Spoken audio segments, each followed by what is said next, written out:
Welcome to the Holistic Survival Show with Jason Hartman.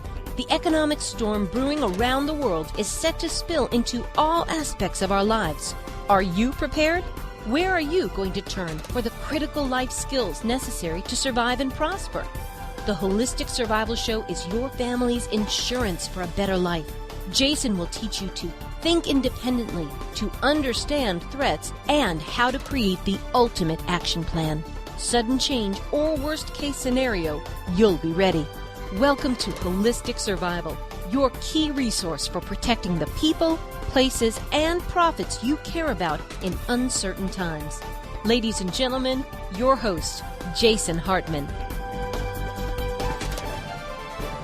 Thank you for joining us on the Holistic Survival Show number 9. This is your host, Jason Hartman. Thank you for joining us today. I am in the car driving, actually from Indianapolis to Chicago. I've been looking at properties there, investment properties, for the last couple of days and found some fantastic buys. If you'd like to know more about this, be sure to listen to the Creating Wealth Show, available on iTunes or at jasonhartman.com, and that's 100% free. I apologize for the poor sound quality. It will only be with us for a moment here in the introduction. So, Cody Lundin is our guest today. He is the author of a few books. His latest book that we're talking about is What to Do When All Hell Breaks Loose. Cody is a pretty hardcore survivalist, and if things ever get really bad in any particular area, he's the guy you want to hear from. So let's go to the interview with Cody Lundin, When All Hell Breaks Loose. It's my pleasure to have Cody Lundin on the show. He is the author of When All Hell Breaks Loose, and another book as well, 98.6, Keeping Your Ass Alive. Is that the title of that, Cody? It's 98.6 Degrees, The Art of Keeping Your Ass Alive, but too close. All right, good. Well, you are a very interesting guy, and I'm glad to have you on the show. Welcome. Tell us a little bit about your background, if you would. Sure. Yeah, I started the Aboriginal Living Skills School in 1991 in Prescott, Arizona, and what I do is teach modern survival skills, primitive living skills. In other words, if Jason was out in the Jeep in the hills camping and the Jeep broke down, that will be a modern survival situation, potentially, where you had to get rescued by search and rescue, thermoregulate core body temperature, etc. Primitive living skills would be living off the land, catching fish with your hands, making fire with sticks, making stone blades. I do that. And I also teach urban preparedness, which is based off my second book. Okay, and can you say that again? What was the last one? Urban preparedness. Urban preparedness, okay. Well, most of our listeners, I think this is a very good topic nowadays, Cody, and it is amazing how completely unprepared and how totally dependent most Americans are, and in fact, most people in any city around the world. So tell us a little bit, maybe let's talk about urban preparedness first, because that is a good topic. What should someone do to be prepared for the case of civil unrest, power outages, a loss of utilities like water, gas, whatever, natural disaster? I mean, so many people are just completely unprepared, and we saw this in the post-Katrina world, and I think we're likely to see it again, unfortunately. Yeah, I agree, and it is unfortunate. The easiest way that families or anyone can find out what hurts the most is in their home or whatever, if they still have one, bad joke in this economy, is to turn off the breaker. And if you live in an apartment, put duct tape over the light switches and the refrigerator as it doesn't work anymore, etc., and find out what really hurts. Find out what hurts your family when the grid goes down by you pulling the grid down yourself, so to speak, and then improvise. And what you'll find out is you want to keep your home either hot or cold. It depends on if you're in Phoenix in June, you definitely want to have a way to keep your home cooler. And if you're in Minnesota, of course, in December, you want to have an optional way to heat the home. That's primary, thermoregulation for your home. The next would be water. Have it on hand to store it, know how to disinfect it if you need to find it in the field or an urban situation or whatnot. And, of course, probably even before food is emergency sanitation. The biggest cause of death on the planet, unfortunately, even over warfare, is lack of sanitation, where hundreds of thousands of people die each year right now. This isn't some 1800 statistic. If the toilet doesn't work, no one wants to talk about it. And so how do we dispose of this stuff from our body that can contaminate entire town water supplies and bring back an epidemic that we haven't seen in a long, long time? And then we can follow it up with food, emergency lightings, communication, transportation, etc. But Jason, the easiest way to find out, hey, what do I need to keep my family comfortable if the grid goes down, is to pull down the grid. and then find out for your family, because there will be some individual case about what is needed per family about, okay, here's what hurts the most. Let's buy this and store this and have this on hand, and then we can go from there. So in other words, make it a self-imposed loss. Turn the power off and try and live with it for a day and see how it really is. Now, there are some people that are being forced to live with this now in these bad winter storms we're having in certain parts of the country. That's very apropos, no question about it. So what are some tips? I guess, Cody, the first thing people need the most is probably water. Is that correct? The first thing, and this is why I titled my book 98.6 Degrees of my first book, is to regulate Jason's core body temperature. And what that means is the biggest cause of death, at least in the outdoors, and we saw that in people's apartment homes in Europe when they had the heat wave about 3 or 4 years ago, is if Jason's core body temperature gets too cold, it's called hypothermia, and you'll die. And if it gets too warm, it's called hyperthermia, and that's compromising as well. So while it sounds trite and it's not necessarily worthy of a Discovery Channel show per se, thermoregulation is the biggest thing. And what helps that is water, through not being dehydrated and et cetera. So what that means, like we first started off, one of the first things, if I took you out into the woods, like I do with clients every year, and sat you out with the clothes on your back, one of the first things you want to do is you think, well, this kind of sucks. We need some shelter. And it's ironic that that's what started this whole mess with the subprime dealings. So knowing how to thermoregulate the temperature of your home is very, very important. And you can ask anyone now in Tennessee with the ice storm what it feels like when the living room's 37 degrees. It's no fun. Right. But if you can't, for some reason, via code or whatever, have a wood stove where it's not practical, or you live in an apartment, clothing. Clothing and water is the easiest way to regulate body temperature. And then we're into your second, where you mentioned water. And yeah, water is critical. It's a biological necessity to the cellular level. Without it, we die very, very quickly. But it's amazing how many Americans haven't even thought about room temperature because we're so used to the thermostat working all the time. And this mental stuff we're talking about right now, it doesn't really make sense unless people feel pain. And that's why I recommend, okay, live for a 2 or 3 days and see what it's like when the house is cold or too hot, and you will invest heavily in your future by getting sleeping bags or whatnot. It's funny how it's not rocket science. It's fairly simple, and yet the vast majority of Americans are simply not prepared for any pending disaster or even a power outage. Yeah, there's no question about that. A lot of people are in a situation where when they're trying to thermoregulate, for example, in cold climates, they will light fires, they'll do things like this, and you always hear, Cody, of these carbon monoxide deaths. So the easiest way to thermoregulate is with clothing, or without clothing, I guess, depending on the case, whether it's too hot or too cold. But what else do you do? So say, for example, you don't have heat and your living room is 37 degrees. Anything else besides clothing? What is the safe way to do heat inside? Yeah, and the carbon monoxide is a huge point that you bring up. I devoted like 3 or 4 pages in When All Hell Breaks Loose to that, because it is actually, according to Poison Control Center, it's the number one poison in America is carbon monoxide. It takes out the most people of any poison in our nation, is not knowing that when we have a radiant flame that's either yellow or orange, it puts off carbon monoxide, which is, as you know, is colorless, odorless, and it's a killer because it bonds with the hemoglobin in the blood. And if we don't have oxygen, we die. So other things I mentioned When All Hell Breaks Loose, it depends on your structure. Let's say that you have a house in suburbia, and everyone knows that in their home they have a room that's very comfortable in the summertime because maybe it's north-facing. It's cooler and just naturally. And everyone knows they have that room that's probably southern-facing or eastern-facing that's warmer in the wintertime because it gets a lot of that lower southern sun. So what I would do, just like I do in the wilderness, is partition off the home and make microclimates in the home. You might hang blankets or sheets or close doors to extraneous rooms and create a little one main room where your family can live the most comfortably, whether it's a summertime situation or a wintertime situation. Other things are just realizing the basic physics of conduction, convection, and radiation. And if it's too hot, well, the cold air sinks, and maybe we'll get down lower to the floor and warm air rises. Let's sleep up higher in the wintertime. Orientation, insulation, there's lots of things that are being peddled about now as far as the green infrastructure fix by Congress, and part of it is insulating homes.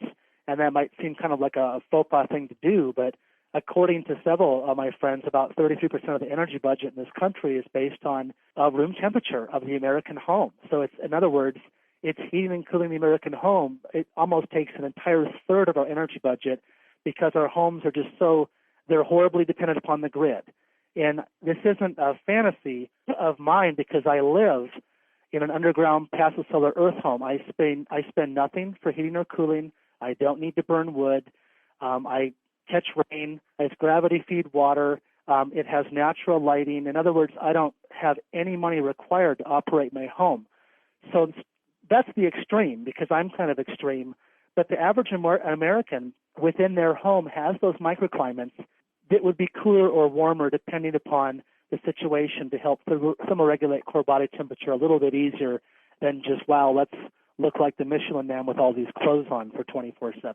Cody, that's amazing. You got to put is there a picture of your home on your website? There is, yeah. Oh, so I'm here at CodyLondon.com, by the way, and it's LUNDIN. Where is that photo? I've got to see this house. It's under ACES. It's on the homepage, and there's actually, you'll see on my banner, it says Cody Self-Reliant Home. There's several pictures of it, including the construction of it. Oh, wow. And you being a real estate guru would probably be way into, I've been telling some of my friends for years, the next real estate person that actually decides to build something environmentally responsible is the wave of the future. I actually work with the ACOSA Institute. They're young students that study sustainable design in a 3-month program, and they're the cutting edge of the next engineers and designers for real estate, because the bottom line is, I don't need to tell you, is as soon as the economy recovers, guess what fuel's going to do? It's going to go right back up because of demand. And, Jason, I don't pay anything to heat or cool my home. And you are in Prescott, Arizona. So that's ACES, ACES, Arizona Center for Environmental Sustainability. His website, that is an interesting home, definitely, no question about it. Yeah, and that's just a sister company of mine that deals with that, but CodyLondon.com, and they can just check out the house. And, of course, as you probably know, because you have the book, When All Hell Breaks Loose, I spend about a page talking about my home, because what I wish more Americans would be interested in doing, and maybe this recession will help that, is to be more proactive on dealing with the cause of stress instead of reeling in the aftermath of the effects by unwise decisions. If you have your bases covered from a strategic survival standpoint, go ahead and make your millions of dollars and whatever. But if you're out of food on the first week of a pending disaster or whatever, there's a shift in priorities that probably needs to happen. Sure. Well, talk to us a little bit, Cody, about water. I mean, in the water department, obviously so necessary, there are two sort of categories. There's storage and then filtration and purification. What is the best way to do both of these things? Well, as far as an urban dweller, what's available pretty widely on the internet, especially now, are 55-gallon poly drums. Remember, a gallon of water is 8.3 pounds a gallon. So even 50 gallons of water is a heck of a lot of weight, and you don't want to be up in your 6-story apartment, having this thing cascading down several floors and hurting people. So you got to dictate the water weight value in. Poly tanks are pretty readily available. If nothing else, camping stores usually have 5 to 7 gallon jerry cans, because if you have that much water weight for storage, you will not lift it or move it once it's full. So you have to have a siphon pump or just have a screw off top where you can dip it out with a pitcher. The nice thing about 5 to 7 gallon jerry cans is they give you an extra lifeline of support via hydration, and yet they're much more economical to purchase, easier to get, and easier to store. But even so, if you had some elderly people in your home, they are not lifting that jerry can. So then you might save a couple apple cider gallon jugs or whatever, so you can have some gallon containers around that elderly people or kids can use. So that's what I would do and I'm doing an urban storage thing. I have 3,000-gallon tanks, and I'm catching rain and snow right now via gutter systems that I've custom made. But that's me in a wilderness situation, and yet it could be you too, because all the gutter systems on your home, you can catch tens of thousands of gallons a year, depending on what your environment is for rainfall, in poly tanks for whatever, for just gray water, for watering plants. It just makes sense, especially in my country, because of course you're calling, I'm in Arizona, so it's the king of droughts has been with us for about 10 years. Right. Everybody doesn't realize the biggest water catch in the world is their roof. I mean, there's so much water to be caught off a roof. Don't let it just run away and disappear. That's a blasphemy. Yeah, and it happens a lot, believe it or not, in Arizona. I think there should be some property tax credit for catching rain, at least for vegetation on the outside. But the other question you asked is about disinfection, not purification. Water disinfection kills the pathogens that make us sick, the parasites, protozoa, bacteria, and viruses. Water purification deals with how water looks, smells, and tastes. So there's very, very different things we're talking about here. And as far as making water safe to drink so it's potable, there's several ways to do that. I outline several in my book. Tincture of iodine 2%, sodium hypochlorite 5.25 to 6%, basic household bleach, blah, blah, blah. You can buy filters. You can buy gravity filters. You can buy inline filters for your home. What I would do is have a multi-use way to do that. Have 2 or 3 ways to disinfect water. Chlorine bleach is a pretty obvious one. And if you do have filters, have them non-mechanically based. Your inline water filter will not work when there's no water pressure to run it because the grid is down. So low-tech it all the way down. And although there's some contraindications where people shouldn't use, as an example, tincture of iodine 2%, I can because I'm not pregnant. I don't have an allergy to iodine, and I don't have a thyroid issue. I can use tincture of iodine 2% to disinfect water and my wounds. So now we have this double-edged sword that's dirt cheap to buy, and imagine the infection rates of having an open cut after Hurricane Katrina and walking around in that slop in the streets. So, and guess what's too full to take you with your infected cut? The hospital, because there's too many people. So it's very important to be as self-reliant as possible, and knowing how to buy intelligent survival gear that doesn't cost a lot of money, that does multi-use features, is a true godsend.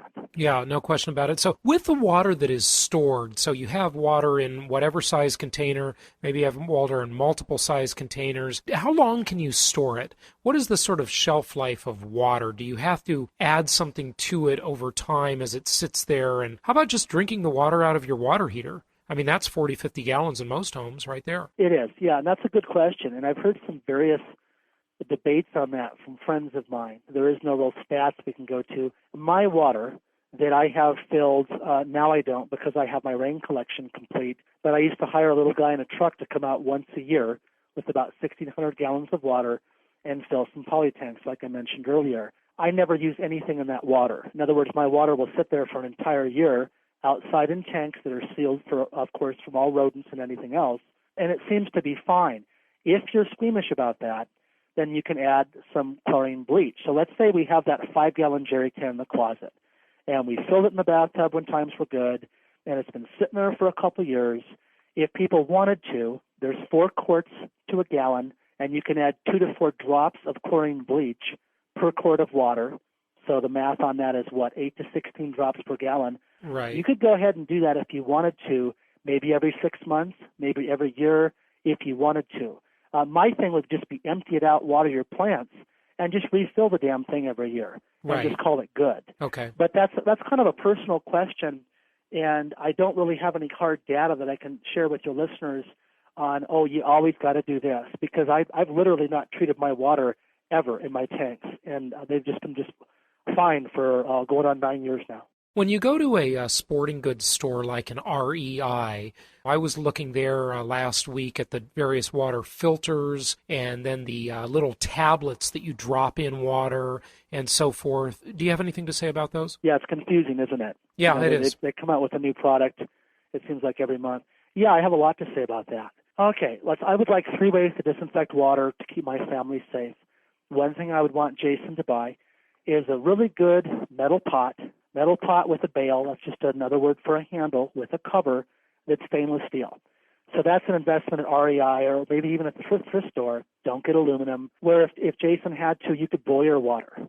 You could boil it. How long do you boil water? Well, at your approximate sea level location. Just bringing water to a boil disinfects all the pathogens that are going to be a problem. This 2-minute, 5-minute, 10-minute boiling thing is nonsense, and it wastes water through evaporation. It wastes fuel, and it wastes time. So just bringing water to a boil, unless you're at altitude, is going to cut it. So I'd want that stainless steel pot. And then I would get, for me, with the contraindications so stated, is from Walgreens has an actual brand of their own, is that tincture of iodine 2%. That's for short-term use only. There's a college in my town that uses it for 30 days on a wilderness trip, and we're talking just a, maybe 3 to 7 day scenario if the grid went down or whatever. I would want that, and then I would probably, we all probably have household chlorine bleach around, and I might invest in a quality filter from the camping store with the caveat that they only do one thing. What's more practical that I would do if I were you is to get a gravity feed filter, more kind of a home use where you can put a gallon or two at a time in it and it just gravity feeds down through a porcelain filter or whatnot. There's several varieties of filters that are out there of that nature. Big Berkeley, and there's some others. Berkefeld is another name. I've been doing the stats on that. That's much more applicable for a family. You don't want to be pumping this camping fiasco thing in your backyard with the 3 kids screaming for water. You want to be able to process a lot at one time, either via a halogen like iodine or chlorine bleach, or via a filter. That's what I would suggest. Okay, good point. And what is the rule of thumb for water storage? Is it 1 gallon per person per day? There's so many variables in that question you asked. I mean, what was the last oil intake? How old is the person? Are they sick? How hot is it outside? What's the humidity level? In general, that's what they say, because the human body needs about 2 quarts per day, basal, just to survive. And then they say, well, we'll give you another quart for cooking and another quart for cleaning. I've lived in several places where I've hauled my water for years. I can tell you exactly what I use. In my desert, in my high desert, I would want at least 2 gallons per person per day. A gallon per person per day is pure survival. If it gets hot in California in the summertime, you might easily drink 1.5 gallons a day trying to stay cool. You want to try to store as much water as you can. It's one of those items that unfortunately it's heavy and it takes up some space, but you'd trade everything you had if you didn't have it. Right, no question. Okay, let's go to the subject of food for a moment. What do we do about food? Do we do MREs? I mean, there's the short term and the long term with all of this stuff. The long term, when you talked about water, is a good filtration system, collecting cisterns, roof water, with gutters and so forth. The short term is just having some in storage. So with food, what is the short term? I think the first thing most Americans need to take care of is the short term, the 7 days. I mean, most Americans can't survive for 2 days. It's unbelievable. Yeah, you're sharp. Okay, yeah, because you're right. These things are short term and then the long term, and they're 2 very different scenarios. Short term for food, it's really hard to beat canned goods. They're dirt cheap. In my book, I show you how to open on a brick wall. A can opener's nice and recommended, but you don't necessarily need one if you don't have one. And they don't need cooking. You can open up the can, stick in a stick, and eat the beans or whatever. So with MREs, you can do that too, but those on a budget, they're very expensive compared to canned goods. So I push canned goods because they're cheap. We've got the bean stew with gravy or whatever it is. You can have an entire meal in a can and call it good with minimal fuss and minimal expense, and they store fairly well. And you can eat it cold. Exactly, and that's huge because people think, what does that mean to eat it cold? It means that if you don't have a way to make a fire, if you don't have something to burn and a safe place to do it, and I guarantee you this, Jason, if the grid did go down, unfortunately, one of my direful predictions would be what you mentioned before, carbon monoxide by idiots who don't know how to use fire, all of a sudden trying to use fire for whatever reason, to burn a body, to heat the home, to have alternative lighting, to cook the beanie weenies or whatever it is. And the flip side of that is massive fires because people have forgotten how to be respectful and how to use fire. So if at all possible, you bet, eat it cold because that'll save you a lot of heartache if you don't have the skill set to know how to do some common sense stuff. Another option to go along with food that's hard to beat is just the good old Coleman camping stuff. One of those big green ones you can get at the thrift store where you can put a couple pots on it. Stay away from the ones that are expensive, the backpacking stoves. Try to feed a family of 4 or 5 on a spindly little backpacking stove with 1 burner. Go ahead and invest in a Coleman stove or whatnot, 2-burner. They have some off-brand names at the discount stores, and there you go. You got your pot, you got your canned food, and you're good to go. So short term, I would say that. Long term, MREs do have a long storage life, although I've seen them eclipsed by canned goods in certain scenarios. But we could go into, there's bulk foods. There's, as you probably know, because I'm sensing you've done quite a bit of research on this anyway, you can pay a hell of a lot of money for stored foods in these Mylar bags in buckets with nitrogen, etc., when you can go to a discount store and buy a 5-pound bag of beans for $15 and do it yourself. But then people are short on time. Again, the food can get fairly complex. If nothing else, just buy extra canned food for your family. Don't make this more complex than you have to. Go buy some extra beans and rice and then rotate them. Use them as part of your meal plan. And if you don't, then you wasted $15 for a year or whatever. I've literally had pinto beans 1998, and yes, they're harder to cook. Another investment every survival kitchen should have is a pressure cooker. They are awesome because they can take those cheaper, more nutritious whole grains and cook them in a fraction of the time, using a fraction of the water, using a fraction of the fuel. So something as simple as a pressure cooker can just make a world of difference. Now, one more thing before we shift gears on the MRE thing. I have a course that's based on the grid going down called the Self-Reliance Symposium, and each meal is different, supplied by me. One night it is a freeze-dried camping food, and the next night we do beans and rice in a pressure cooker, and the next night we do just canned goods, just like we were actually doing it for real. And without a doubt, all across the board, the fancy, more expensive, dehydrated freeze-dried camping food, no one likes it. It leaves the body feeling starved. Everyone seems to like beans and rice real well because it's hearty, nutritious, it's filling, it's a whole grain, and guess what? It's dirt cheap. So be real careful about putting all your eggs in one basket with MREs or freeze-dried camping food and just blowing it off for 5 years in your closet, because literally you could be starving your family through it doesn't seem to possess the nutritional value and satisfaction of real food. And I'm talking one meal, let alone if you were eating that for a month. Well, it seems to work for the troops. I mean, the military is using the MREs, though, and gosh, if there's any physically demanding part of life, it's got to be war, right? Yeah, the MREs are good. They're much, much better than the freeze-dried camping food, which you think that in the backpackers, are they doing any less? You know, they're carrying a 70-pound backpack. Well, true. And yet what I'm telling from my experience is the clients, when they have, because I ask them, which was your favorite dinner? And most all of them say it's the whole grains, and then it's the canned goods, and then it goes on to the extraneous stuff. But you're right. I've eaten tons of MREs, super-duper calorie load, and for your clients that can afford that or want to do that, it is a kind of a dumbed-down way just to get a few cases and stash them because you can forget about them.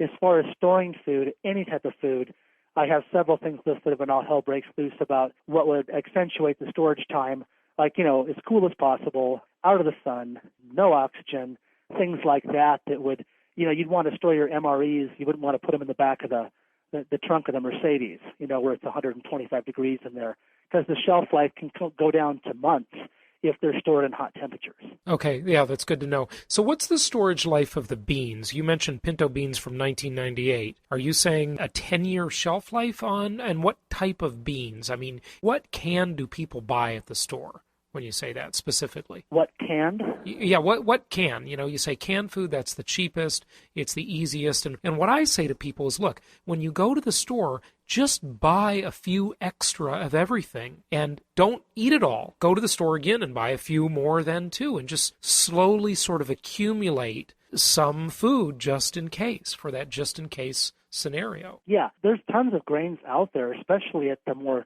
hippie health food stores. You'd be amazed at what's out there to eat. What you'll find at the regular grocery store is, of course, you'll find brown rice, which doesn't store very well. I've eaten 40 pounds of rancid brown rice, and if you are not single, you will be after the flatulence from that, because it was pretty horrific. But I wanted to do an experiment on myself. It took about 2 months to eat all that, and it was a pretty bad thing each time I did that.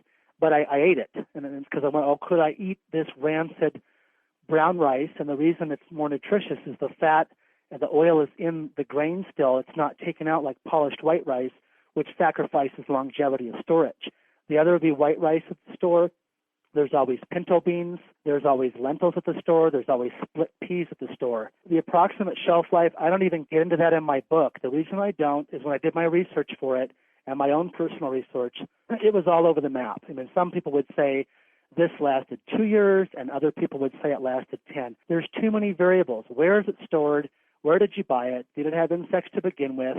Did your house get flooded? And, you know, there's a lot of variables in where you put the food that would directly impacted storage life. So that's a real hard one to deal with. The easiest way to deal with that is called FIFO, first in, first out. In other words, if you buy food, you have it as part of your regular meal plan, and you rotate it, like you're saying, so that it's always kind of fresh because you're always eating it on the go. It's not just stuck away. And that's hard to do with things like freeze-dried stuff and MREs. That's why I'm cautioning people, although you should have a stash of that probably so we don't have all our eggs in one basket, try to make some of this stuff a regular part of the meal plan, and you'll be a lot happier. Sure, and so go back to that accounting or finance term, FIFO, first in, first out, or, and then there's FILO and LIFO and all of those I remember from school. That's good stuff. Okay, Cody, there's so many areas of this, obviously. We can talk about weapons, communication. I kind of find that communication seems to be very overlooked when you talk about sort of modern survivalism. People, they just expect their cell phones are going to continue to work, and I don't think they should necessarily expect that. What do you have to say about communication? I mean, obviously you should have a radio so you can listen to one-way communication and know what's going on, but what about two-way communication? Yeah, communications are going to be huge in any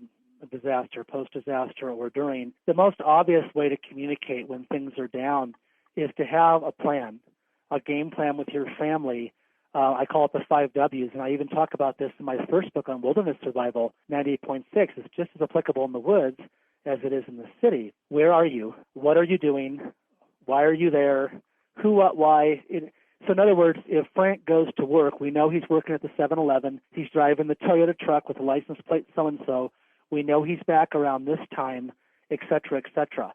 So I would have a game plan so that every family member knows, look, if something happens and we're all separated in the city and we're at work or at school or whatever, let's meet here. Let's come back and do this. That's a communication plan that has no moving parts except what comes out of your mouth and into your family's ears. That's the most dependable plan, in my opinion, is making a family game plan between you and your family. Of course, to have a NOAA weather radio would be primo, and a hand crank one even better. Grundig is a German manufacturer that makes a high-quality model of that.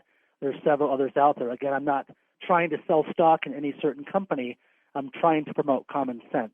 So to have a radio that's applicable, especially for emergency broadcasts via storms, like a NOAA weather radio would have, would be a wonderful thing for a family to have, to get updates on what's going on. And is there a sewer line break? Guess what? We better shut the water valve off to the house because we don't want to be drinking this fecal matter that all of a sudden is in our hot water tank because it came in from the outside. There's a lot of variables when the grid goes down. As far as two-way communication, that can get pretty intense. Yeah, the repeaters for the cell phones could be all screwed up. I don't know what to tell you on that. I mean, there are walkie-talkies. There's all sorts of things. I tend to stay fairly low-tech because low-tech's hard to take out when the grid goes down. And I've mentioned the best low-tech stuff I can think of. Get that weather radio with batteries. It'll have a plug-in as well, and it'll have a hand crank so that you don't need the batteries if the batteries go bad. And at least talk with the stuff about your family about the realities of, look, if something happens and our phones don't work, let's meet here. If something happens and the grid burps for whatever reason. Right. Okay. Good plan. So obviously have a plan and have a contingency plan in case for some reason that plan is interrupted and you've got to go to plan B. How do you envision, Cody, people needing all of this? I know you're not one, and I'm glad you're not one, to be like some of these fear-mongering sort of survivalists, but what situations might occur? I mean, do you want to talk about just kind of mention that as to why this is so important? Because I really think it is. I think more than ever we need to be thinking responsibly and in a self-reliant manner. Yeah, and we're not. And the reason we're doing it now is because we're feeling some pain. And I don't know why Americans are so hip to learning how to swim when the boat's already half full of water. Because we've had it so good for so long. Right. So I'm not sure. I mean, you look at human nature. If we were all prepared, according to the American Red Cross, about 96% of Americans, according to their statistics, are not prepared for a pending disaster. So that leaves about a hearty 6-point-whatever% people that are going to get their butt kicked, and everyone else is going to take their stuff, or whatever scenario you want to look at it. I've seen people, I take people out in the wilderness and get paid to put them out of their comfort zone. And not that it gets really weird out in the field because I control that because I have to, but I've seen people really hungry. I've seen people really tired. I've seen people really dehydrated. and it's not fun. It's not fun. So if you can picture tens of thousands and hundreds of thousands of people pissed off, tired, irritable, scared, you tell me what could happen. Yeah, the state of California here is passing out IOUs rather than checks to people, and in big cities like Los Angeles, we've got a lot of people that are on government aid. And what if someday the state doesn't pay everybody and they can't buy food? What if the big earthquake comes along and the shelves at the store can be bare in a few hours? People have got to think in advance. So very, very wise. Just kind of in wrapping this up, we covered the basics today. There's a lot more than the basics. What didn't we cover, Cody? There's alternative transportation and alternative lighting, which are lighting would be the next thing on the agenda. And the way to do that with kids is just get a battery-operated lantern. Stay away from the propane lanterns.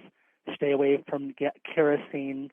Stay away from the open candles with the kids and the pets knocking them over. Here we're back to carbon monoxide and burning down your house. Just flashlights, the chemical light sticks, or a lot of LED lanterns are on the market right now, and that would be a worthy investment. It's ironic, Jason, that I was telling your producer we just had 12 inches of snow 2 days ago here, and I was at my girlfriend's house in town and not at my homestead, and her little cabin is all on electricity, and the power went out. So we had no way to use the toilet.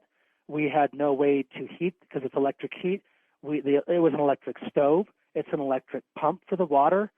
Everything was gone. Boom, in an instant. Right. Well, she sure has the right boyfriend, doesn't she? Yeah, right. So self-reliance, so lighting. Just give us a clue to transportation. Transportation, buy some good shoes and break them in. Okay. And I love bicycles. Uh-huh. I mean, how can 3 billion Chinese be wrong? Right. Just a good quality mountain bike. I'm not saying you go buy the tricked out version. Just a nice, comfortable bike would save tons of calories because you can move without using calories via coasting. I have just like a milk crate on the back of mine and a day pack. So let's say that you're going to get supplies or water and you're on your mountain bike with a backpack or a day pack on to carry supplies to keep your hands free and maybe a pouch or a case on the back. You'd be worlds ahead of most people with just that setup. That's for sure. That's for sure. Cody, tell us about your courses. I mean, you alluded to that. How long are they? And I'm really curious as to the price of them, if you want to talk about that here on the air. Sure. I teach courses anywhere from 2 days to 9 days long. My weekends average $395 for 2 days, and my 9-day course, I think, is around $1,600 or so. And that's all me. There's no other co-instructors, so you're paying for my instruction. And I teach courses, like I mentioned earlier, in modern survival skills, primitive living skills, and urban preparedness. And all those can be looked under the course button on my website at www.codylundeen.com. And that's pretty much where people register and sign up, and everything's right there. All right. Excellent. Well, Cody, thank you so much for joining us on the show, and I hope that cough improves there. I've been a little sick myself, so I probably sound a bit stuffed up. It's no fun, is it? Tail end of a cold, but yeah, thank you for doing the interview now. Sorry about the cough. All right, appreciate it. And everybody, go out and get yourself a copy of When All Hell Breaks Loose and check out Cody's website as well. Thanks for joining us today, Cody. Thanks, Jason. Hey, Al Rantel here. With all the financial uncertainty, now is the time more than ever to be in touch with Jason Hartman. They have what's coming up we call the Masters Weekend. Now, they're going to learn about the tried and true conservative investments that work in real life. For example, how to get the taxes back that you paid over the last 5 years. Imagine that. How to make up to 40% or more, even in today's climate. It'll be at the Masters Weekend in Costa Mesa. How do you reserve? How do you find out information? Simple. Go online to jasonhartman.com. Also, get your free educational podcasts. Do not miss the Masters Weekend.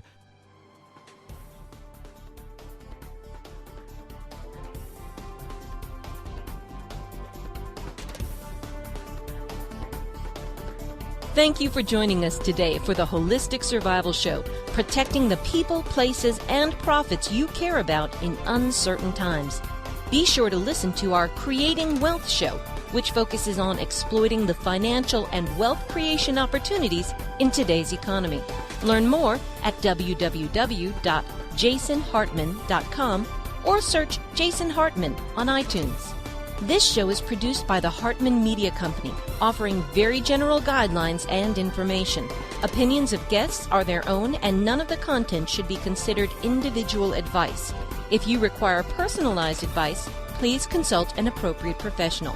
Information deemed reliable, but not guaranteed.